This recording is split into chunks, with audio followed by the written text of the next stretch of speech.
Hey guys, welcome back to this, I don't know anymore. Today's video doesn't really have a plan or format. I kind of just want to sit down, get ready for my day, and talk about something that piqued my interest recently.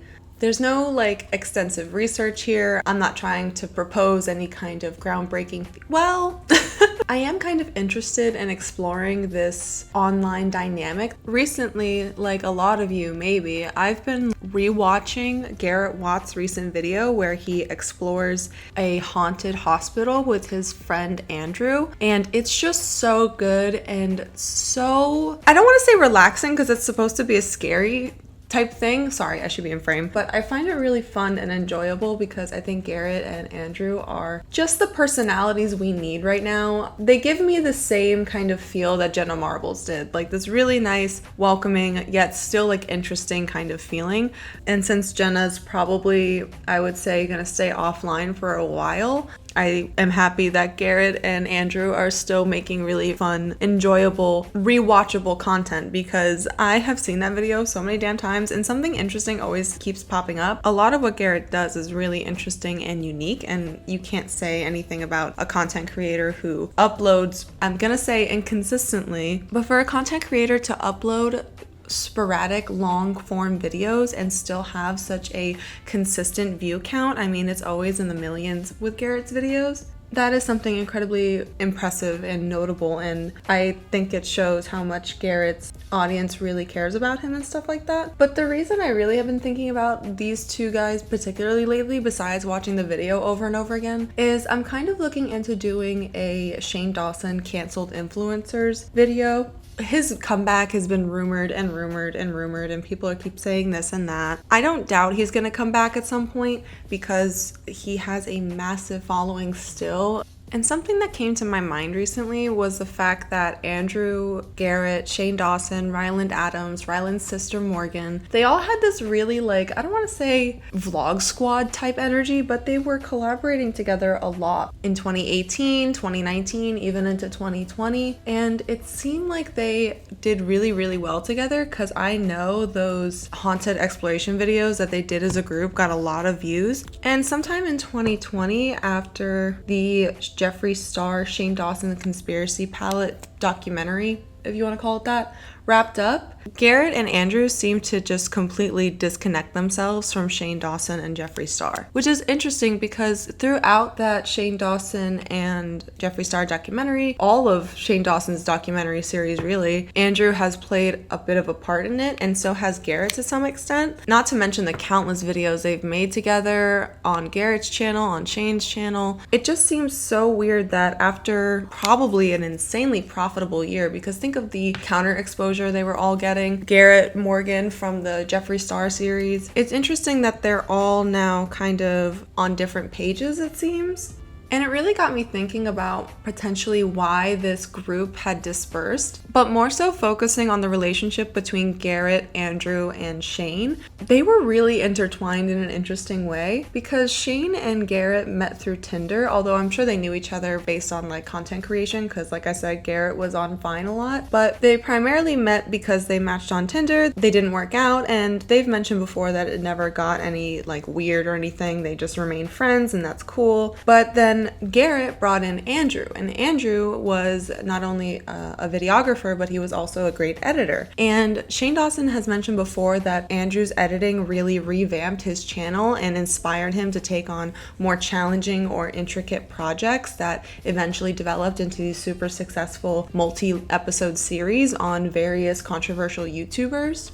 In a big way, Andrew contributed to this series' success through his editing, and I think Shane has mentioned that they both edit, they both work together on this, so I'm not discrediting Shane from contributing to his own success. He obviously was the creative behind most of this, but Andrew's contribution can't go unnoticed, and I could honestly argue that it probably wouldn't have been as successful or as enjoyable at the time if it was just Shane editing it. I think Andrew has a very interesting and inviting way of editing videos that just makes you enjoy even the super lull moments. I used to watch these videos because I really enjoy haunted stuff, and I never really watched Shane Dawson before. I never really enjoyed his content when I was in middle school, so I just didn't watch it. But I really loved his haunted exploration series. I just obviously love that kind of content. I think it's really interesting. I love a good ghost adventures. Oh my god. But I also loved that Cartoon Network haunted series where it was like kids going into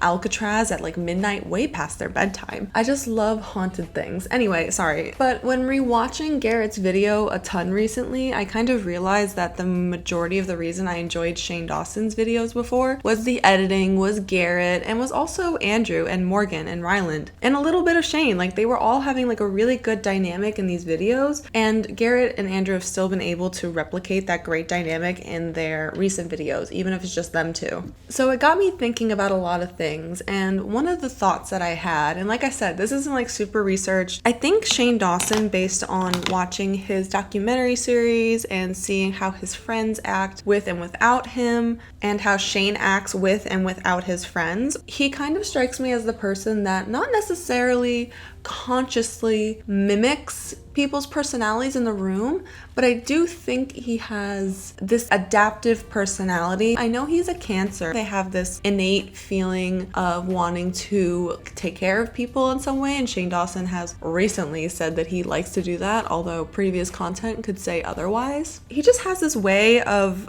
morphing into whatever he needs to at the time, and it really suits the situation. Loud vehicles. Shut up. I just find it interesting that the humor Shane, Garrett, and all of them relied on when they were filming together was a little more self-deprecating, but it was also like this, oh my god, that's so me, and like just kind of playing off of each other in a fun, kooky way, but also self-deprecating. It wasn't very extreme in any way. It was very cute, very like, this is my friends too. But then you can kind of see that Shane changes the way he creates jokes and conversation when he's filming with Jeffree Star. I know Shane is known for his like vulgar jokes and vulgar type of humor, very controversial, or he was known for that for a long time. But when he had that weird little rebrand in 2018 with Garrett and all them, it seemed like he kind of put away that super vulgar, over-sexualized sense of humor and opted for more relatable, fun, like self-deprecating type humor. But then when he goes to film with Jeffree Star, he immediately starts making sex jokes again. I remember an instance in the first Jeffree Star documentary when they go to his house for the first time and they do like a little house tour. There's a moment where Andrew behind the camera is eating an Oreo and probably just like trying to eat it so he can move on and everything. It's a really awkward situation because like they're kind of forcing Andrew to eat a cookie. Power dynamics, I'm telling you. Andrew's trying to finish this Oreo cookie and Jeffree makes a joke about having a threesome with Andrew. I'm not saying that Jeffree can't make a joke like that, you know, it is what it is if that's like the humor of the room, but that wasn't really a joke that they would make often within a group before with Garrett and Morgan and all them. It was Jeffree's humor, and Jeffree's humor is very crude, it's very sexual, and it's very like, I don't give a fuck what you're about to say, I'm gonna say it anyway, you know. He's a very Scorpio. But what I found interesting is after Jeffree made that joke, Shane almost immediately jumped on it and made it grosser by saying that Shane, Nate, and Jeffree are all gonna give Andrew head or something. It makes me so uncomfortable, sorry. But he makes this really crude joke to kind of one-up Jeffree's joke, and everyone laughs, but Andrew laughs in a very uncomfortable kind of way. And I've watched their Sweet Boy series, Andrew and Garrett. Oh my god, talk about the best promo shoot photos I've ever seen. I love those photos. Just the vibe and everything, the style. And the title Sweet Boys really does suit it because they don't really talk about anything super vulgar. They don't talk about women in degrading ways. It's so nice. They don't cross any kind of weird boundaries with each other either. They're just very chill, hanging out, talking about whatever that comes to mind. And another thing I noticed is that they don't really put each other down when they're talking about anything. Like, they'll make little jokes here and there. They don't really like, oh my god, that's dumb, why would you talk about that? because that was something a lot of people noticed Shane did to Garrett when they were all hanging out together. And recently I've seen a lot of videos circulating where they're like, oh my god, Shane was so mean to Garrett. Here's a compilation of all the times Shane was a jerk to Garrett. Oh my god. I've been seeing a lot of that recently. And I remember noticing, like, yeah, that's a bit weird that Shane is like kind of putting down the fact that Garrett likes Harry Potter, but I think he's mentioned before that that's just a character trait he decided to have for their vlog videos. Anyway, so yeah, a lot of the times that Shane was mean to Garrett on camera weren't great, and a lot of people have been pointing that out as of recently. I know Garrett has a good humor about it, and I think he was just taking it as, you know, they're on camera and having fun, blah blah blah. And there were times that Shane was actually like kind of nice to Garrett. I shouldn't say that, like it didn't happen a lot. He was nice to Garrett by, you know, celebrating his birthday and stuff like that. But there was that weird like 3-part episode series where he surprised Garrett with a date and a makeover and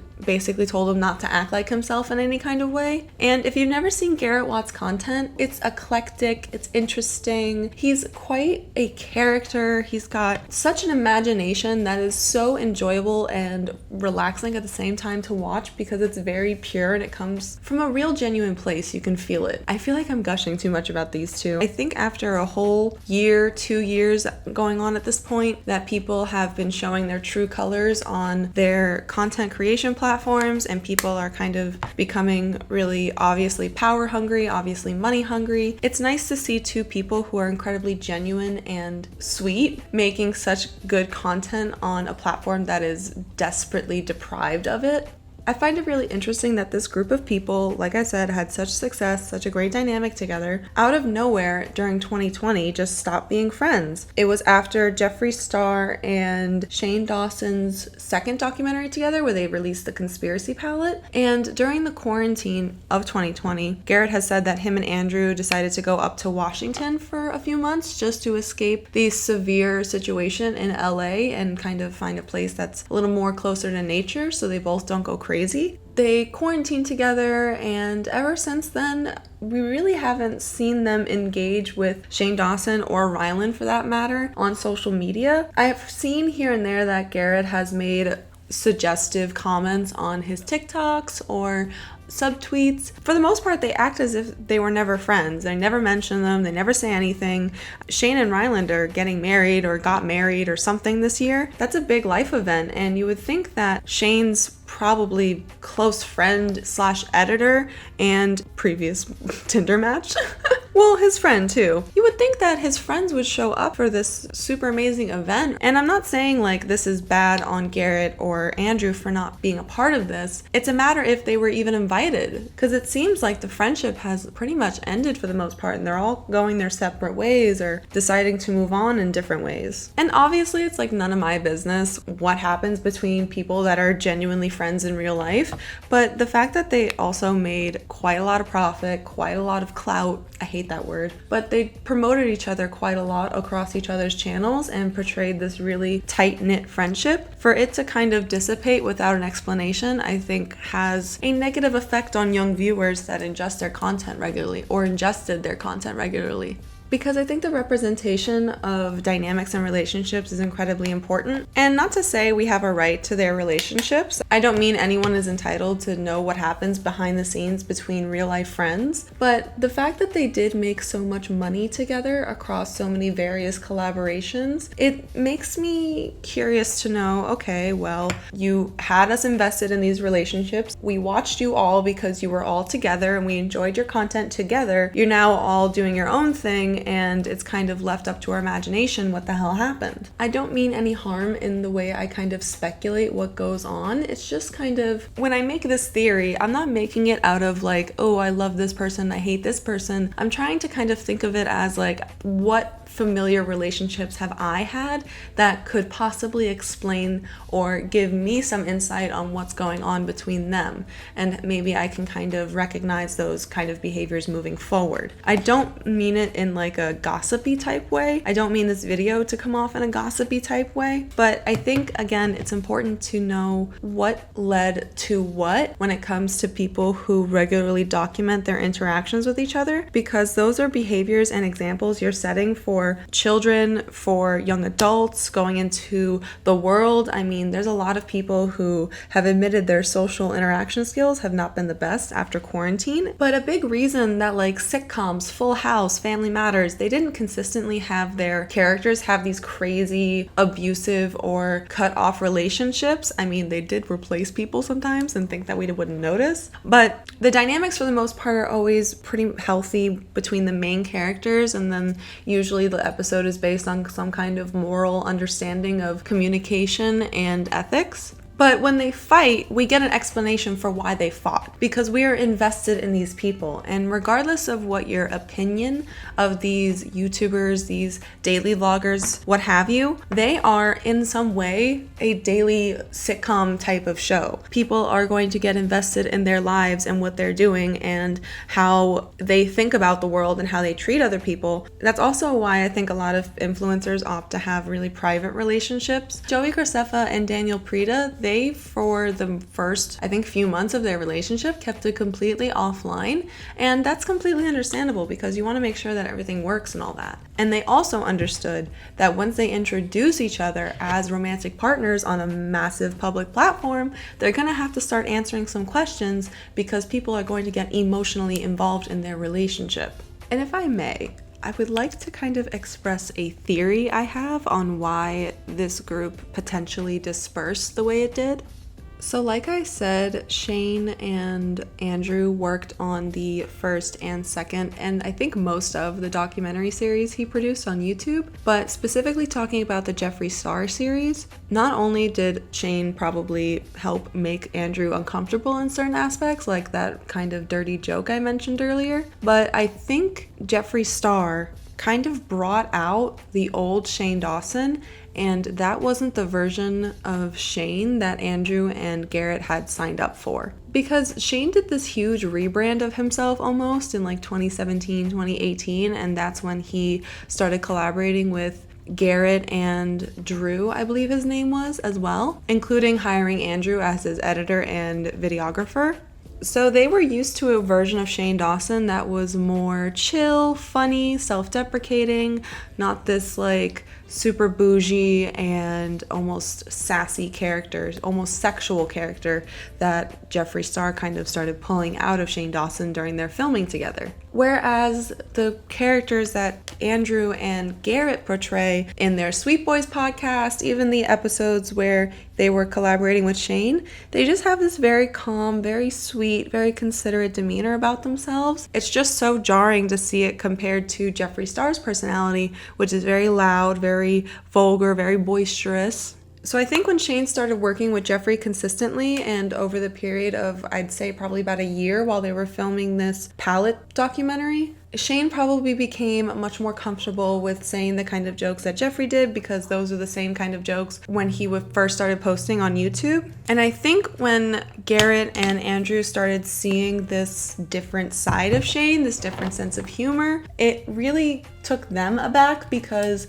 they were operating off the premise of, okay, this is not the guy I was hanging out with before, or, you know, he seems a little more comfortable saying things that I am not really comfortable with. Because I just feel like that joke Jeffree made about having a threesome or whatever with Andrew was probably a little uncomfortable. It just seems uncomfortable to say that kind of thing to somebody that you just met and you don't really know what they kind of go through and stuff. It's just, Jeffree doesn't really have considerations for those kind of things. He's just very blunt. He says what he wants. He doesn't care. That's not something I'm going to fault him for because a lot of people enjoy and make dark humor type jokes, but it's more so a matter of knowing the audience in the room and kind of reading off of what they find comfortable. And not everyone does this where they kind of adjust for the temperature of the room, let's say. Jeffree seems to kind of just always say and do whatever he wants, which is totally fine because he's probably the richest person in the room anyway.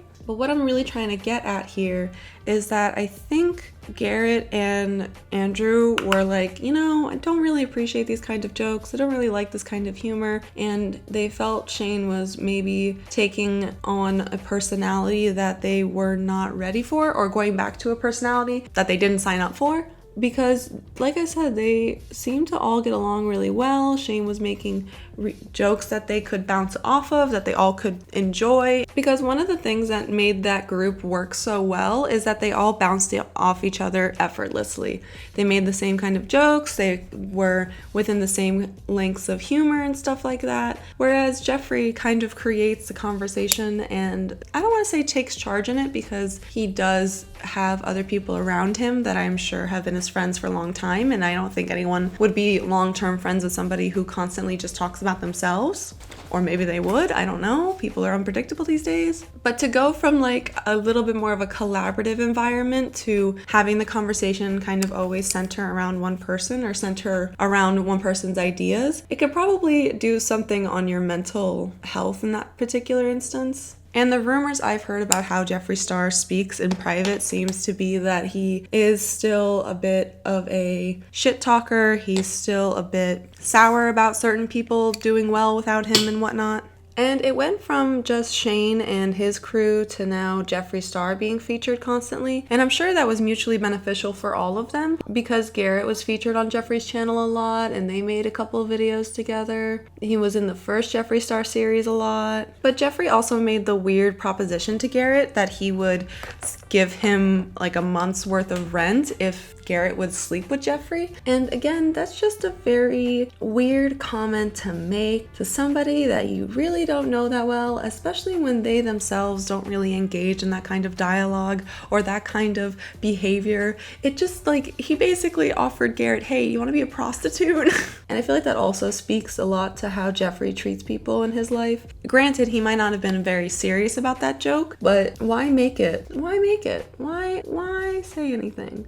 I don't really think that their friendship dispersed because of the whole drama that happened in 2020, because by the time that Tati came out with that video exposing or accusing Shane Dawson of being involved with the bi sister drama, it seemed like Garrett and Andrew were already living in Washington and kind of keeping to themselves. But it is possible that they were still communicating with Shane and all of that.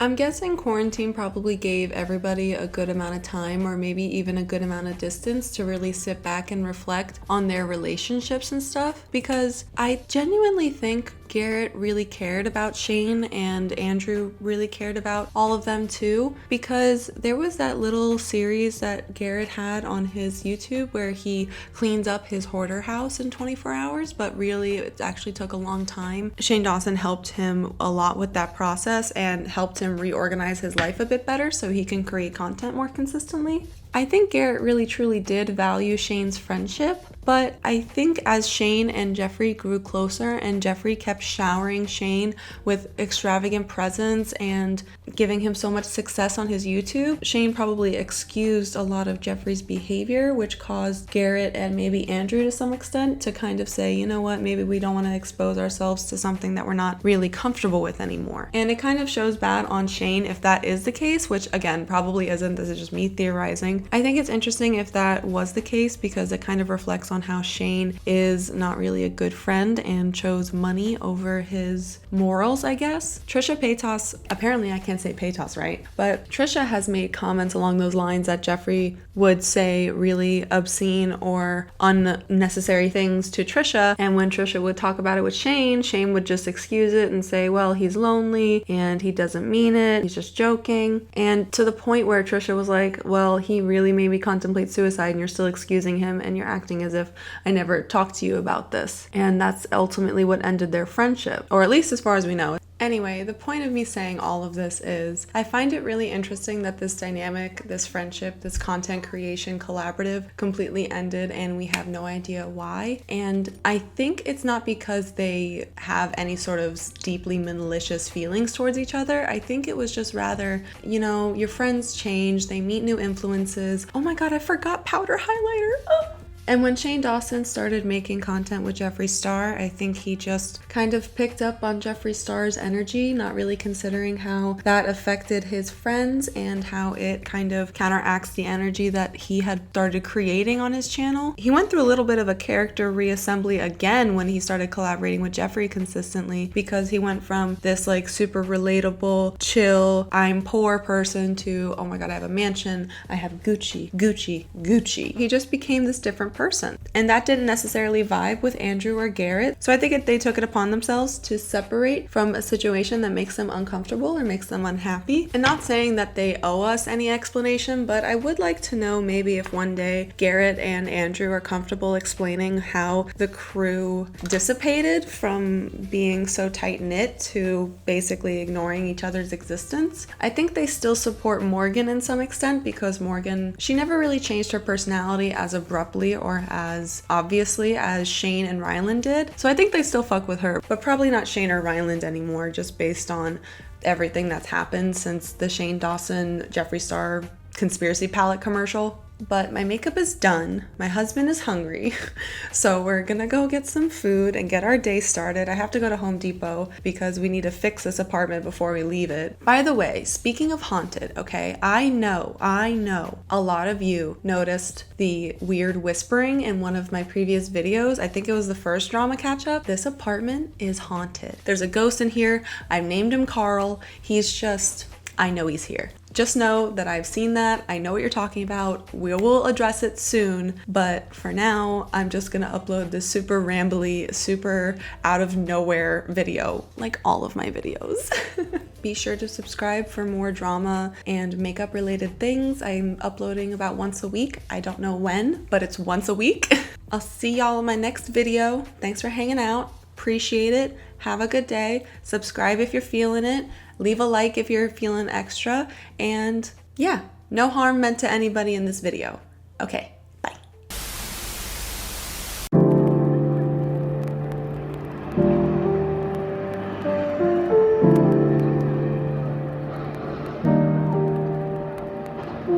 He called you a cowboy.